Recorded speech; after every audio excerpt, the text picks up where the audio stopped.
Hey guys, how are you all doing? I hope you're doing well. My name's Matthew and I post videos every Monday and Friday, so if you like the tingles,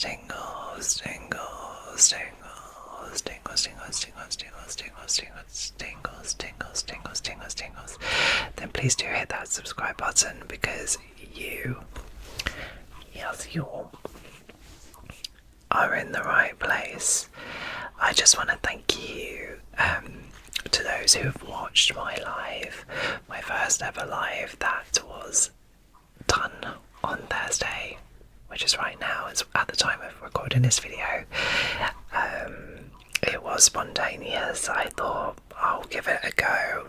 Never done a live before, wasn't quite sure how it worked, and I really enjoyed it, and hopefully those who watched it enjoyed it too, or if you are part of the replay crew, you've enjoyed it as well. It was a hot mess of a video, pretty much like all my videos. Maybe that one's extra hot messy, but I really enjoyed it. But it'd be great if you could leave some comments down below of stuff you'd like to see in the lives, or if you don't want to watch the lives, maybe. But obviously I love doing the true crime videos, but maybe the lives should be a little bit different. I also toyed with the idea of maybe bringing my boyfriend on to do a couples Q&A with me, so maybe we can do that. Maybe leave some questions down below for what you would like to ask him. It could be fun, it could be awkward, it could end our relationship, who knows? No, I'm sure it'd be good. But let's get into today's ASMR true crime case. So tonight we are going to be delving into the baffling and heartbreaking disappearance of Lynette Dawson, a case that has remained a history for decades. A case that has remained in mystery for decades. So get comfortable, relax, and let's begin. So, also, before we get into the video, just want to remind you guys that some information may not be correct. As always, ChatGPT is put together a timeline for me. So, we are going to go through the timeline, and then, as always, at the end of the video, we will look at some newspaper articles and stuff like that to give us another overview and maybe some information that didn't come up. And I can also see some of my blonde hair sticking up. There we go. Anyway, I just wanted to point that out, so if there are any inaccuracies, if you're already aware of this case, then hey, I'm sorry. But we try very hard on this. So let's get into it. So Lynette Joy Dawson was a devoted mother of two and the wife of former professional rugby player and high school teacher Chris Dawson. The couple lived in Bayview, Sydney, and by all outward appearances, they had a seemingly normal life. Always the way though, isn't it? Lynette was described as warm, loving, and completely dedicated to her children. But behind closed doors, their marriage was strained. Chris Dawson had begun an affair with a 16-year-old student, Joanne Curtis, oh my god, who was the babysitter for the family. Wow, okay. On On January 9th, 1982, Lynette seemingly vanished without a trace. Chris Dawson claimed she had left voluntarily, stating she called him to say she needed time away.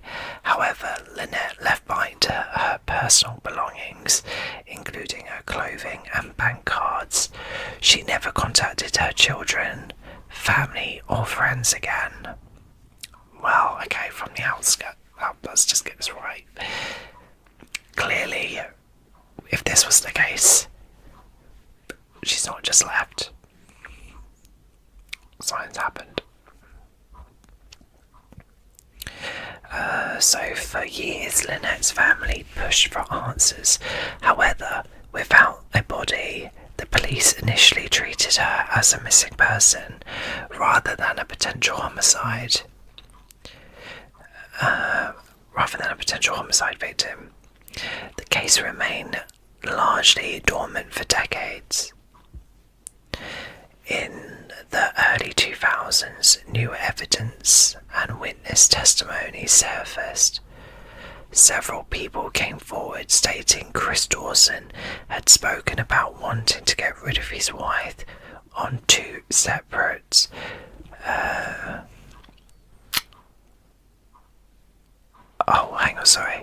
wanted to get rid of his wife at two separate coroner inquests, found that Lynette was most likely murdered, yet no charges were filed at the time.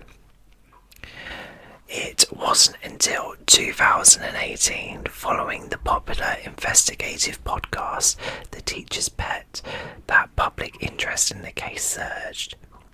The podcast uncovered inconsistencies in Chris Dawson's alibi and raised further suspicions regarding his involvement.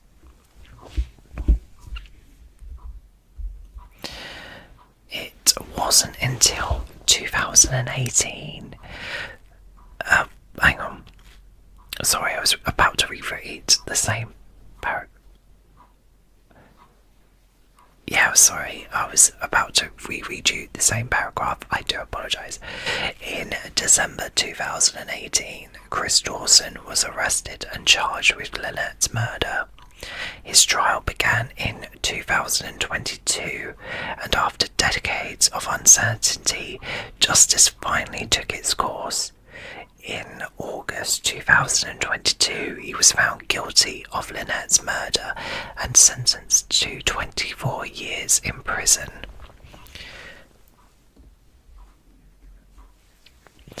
The arrest of Chris Dawson was met with a mix of relief and shock.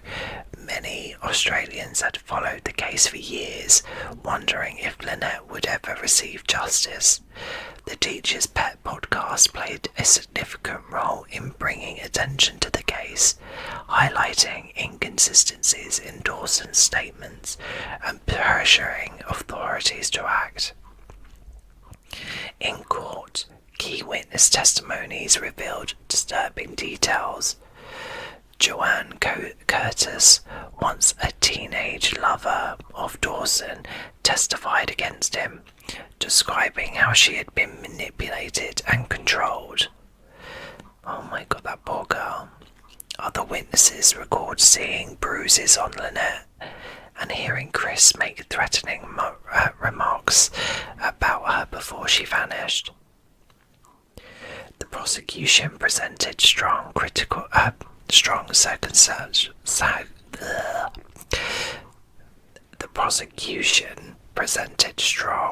circumstantial evidence. They argued that Dawson had motive, his affair with Joanne, and his desire for an unencumbered relationship. They also pointed to his behaviour after Lynette's disappearance, such as immediately moving Joanne into the family home and not reporting his wife missing for several weeks.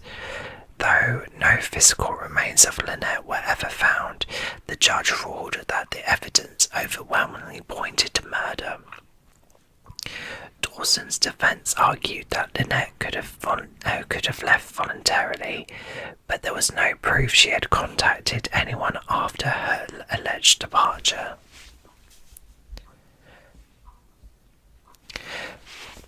For Lynette's family, the verdict was bittersweet. Her brother, Greg Sims, had fought tirelessly for justice, never giving up hope that the truth would be revealed. At the sentencing, he spoke emotionally about the pain of losing Lynette and the decades of unanswered questions. Lynette's daughters, who were young children at the time when she disappeared, grew up believing their mother had abandoned them. The realization was that she was likely murdered by their own father. You can imagine how devastating that would be, for one, to think your mother had just walked out on you, and then two, to think your father actually murdered her. That's deeply, deeply troubling, right? So, Chris Dawson is currently serving his sentence, but the search for Lynette's remains continues. Authorities and independent investigators still hope to locate her and provide closure to her family. Many suspect that Dawson disposed of her body in an area near their home, possibly in a location that has since been developed. Yeah, but wouldn't they have come across her body if they had developed there? Additionally, this case has sparked conversation about domestic abuse and the importance of listening to victims. Many have called for changes in how missing persons cases, especially those involving intimate partners, are handled by law enforcement.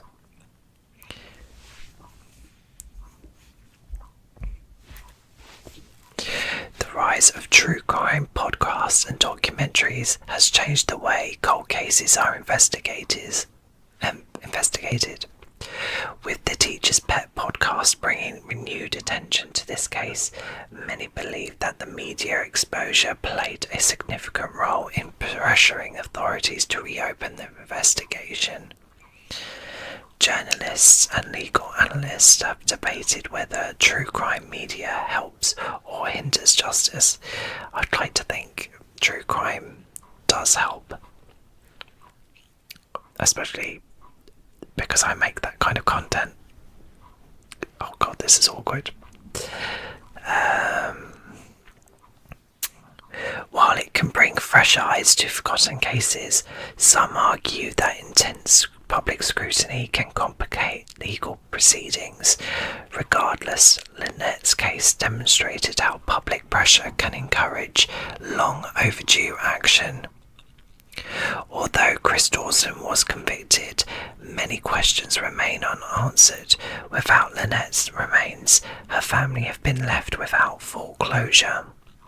Some investigators believe that there may be individuals who know more than what they have admitted. Additionally, there's been speculation that someone may have assisted in covering up the crime. However, no further charges have been laid against any other individuals in connection with the case. This is very interesting. I do believe she was murdered. I will say that for sure. But where is her body? And I do believe Chris did it for sure. Like, again, I'm not surprised it was him. But how did he do it? And also, why did he do it? Because it seems to be, well, I know he was having an affair with that teenager, but so there is, obviously, because of the original podcast, there's been a lot of articles, but this one from the Daily Mail, which was done on November 30th, 2023. Oh, my birthday.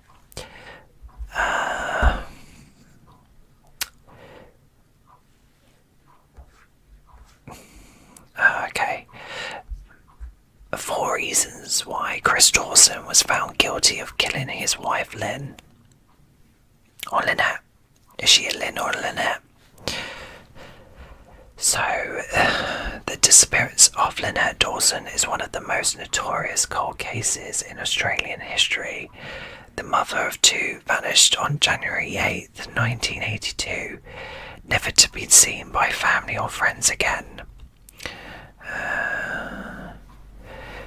The husband and former rugby league player Chris Dawson maintained his innocence for 40 years before he was found guilty of her murder at age 74.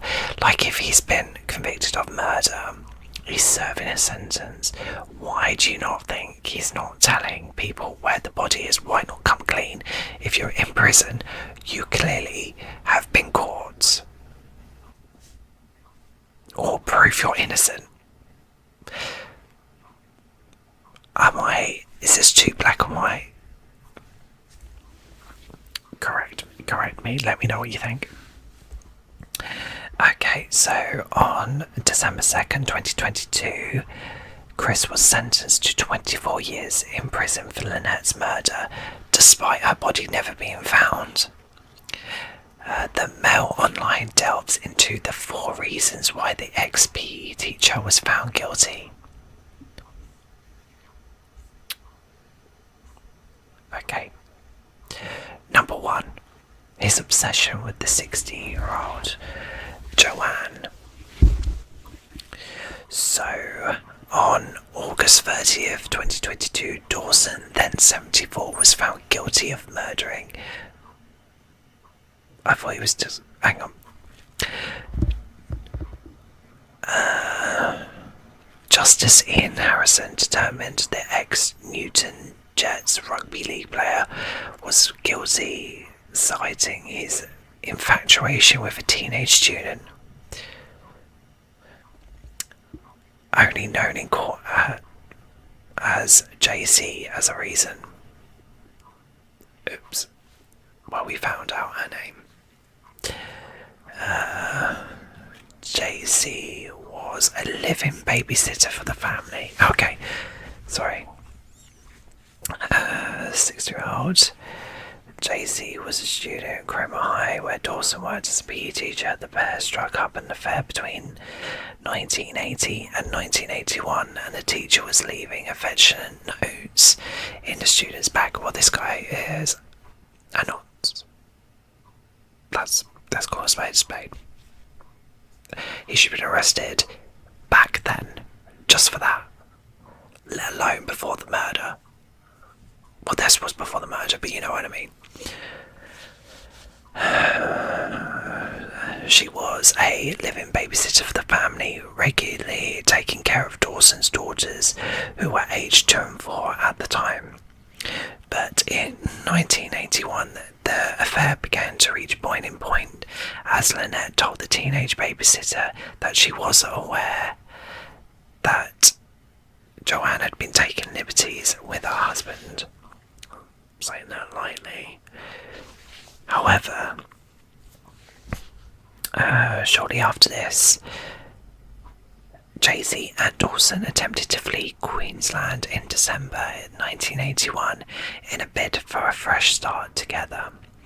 However, their plans quickly went awry when JC wanted to come home, as she also revealed she wanted to leave the former rugby player. The pair spent Christmas together. This was the first time the father of two had not spent a holiday with his young family. What an absolute creep. JC and Dawson also celebrated New Year's Eve together. However, the duo were not together on January 1st or 2nd, 1982, as the teenager had ventured with her family and friend to Southwest Rocks for a camping trip. Justice Harrison was also in agreement with prosecutors who claimed the father of two had possessive infatuation. Harrison stated that the 16-year-old's trip north to Southwest Rocks was not within Dawson's physical reach and emotional control. He added, I'm satisfied that the prospect that he would lose I'm satisfied with the prospect that he would lose JC so distressed, frustrated, and ultimately overwhelmed him that by being tortured by her absence up north, Mr. Dawson resolved to killing his wife. The judge also acknowledged, as previously stated by prosecutors during the trial, the teacher had come to the conclusion that it was time to be out with the old and in with the new. That I can totally believe. Okay. Number 2, the numerous lies by Dawson. So Justice Harrison also shared that his decision had been strengthened by the falsehoods told by Dawson after Lynette's disappearance. The judge separated these lies into 4 groups. Falsehoods Dawson told about Joanne and their partnership, assertions that he wanted to remain married to Lynette, hinting that Lynette left home voluntarily, and implying his wife could still be alive. The judge determined that these falsehoods were constructed by Dawson in order to divert all or any attention away from himself. Lies Dawson told in his 1991 police interview were brought to light, as well as those that were dug up in various accounts told to the court. Chris Dawson did not provide evidence whilst he was on trial for murder. Whilst he was on trial for the murder of Lynette in 2022. This says he's guilty. If you're innocent, you're going to be providing as much evidence as possible to not go down for a crime you didn't commit.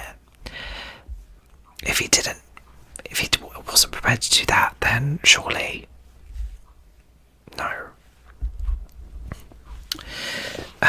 3. Lynette would not have left her children voluntarily.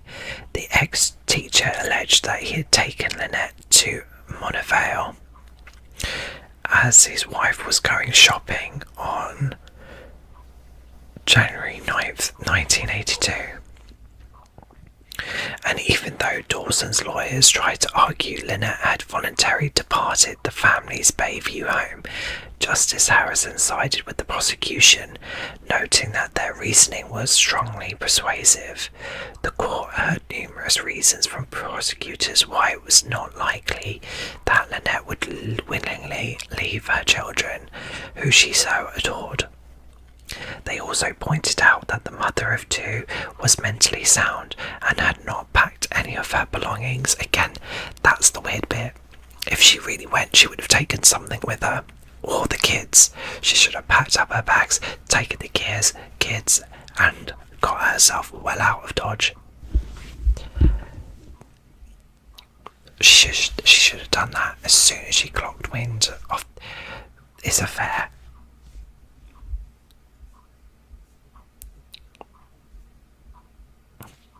I wonder why she stayed. I wonder if she really thought he would change, and that's so sad. And 4th, phone calls from Lynette that never occurred. Dawson alleged that Lynette had rung him several times after she went missing, claiming he had heard from her on January 9th, 10th and 15th. No one else came forward with claims that Lynette had tried to contact them. Equally, Dawson maintained this correspondence would always happen when no one else could hear. Convenient. Justice Ian Hansen labelled Dawson's claims as simply absurd, adding that it would be out of the ordinary for Lynette to be able to get into touch with the person who... That it would be out of the ordinary for Lynette to get in touch with the person who was the reason she had left her. Okay, makes sense. Justice Harrison also concluded that various alleged sightings of the mother of 2 on January 8th, 1982 did not happen. He reasoned that some of the reported sightings of Lynette had not been called in until decades after she went missing.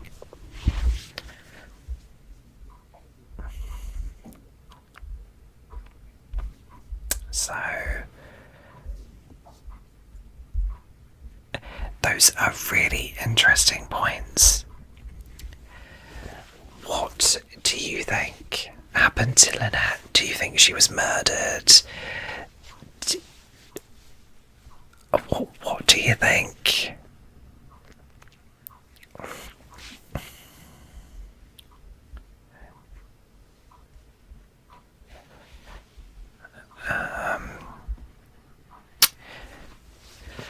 But Lynette's case is a tragic reminder of how the truth can take years to surface. While justice was delayed, her family never gave up hope. The search for her remains continues, and her story serves as a cautionary tale of coercion, manipulation, and domestic abuse. This is a really, really sad case, and I really hope that at some point the family gets closure. I'm really baffled as to why Chris didn't provide any evidence at his trial. It just screams that I'm sure he had something to do with it. I don't believe she went missing. I don't believe she would have just left and walked out on her children. It doesn't seem that her family or friends would agree. And if she did, why would she leave without any clothes, no money? Like, it just makes no sense. Like, if she wanted to just leave, she could have just packed a bag, either stayed at her friends or get a hotel and then make plans. I don't see the reason why she would just disappear and then not contact her children or not take her children with her. He definitely killed her. But where is she? Where would he have time? Because then it makes me think, could the girl have been involved with trying to cover up the murder? And I'm not saying she would want it to, but again, if he was controlling and manipulative, would she feel she didn't have a choice? But then as an adult, would she not then not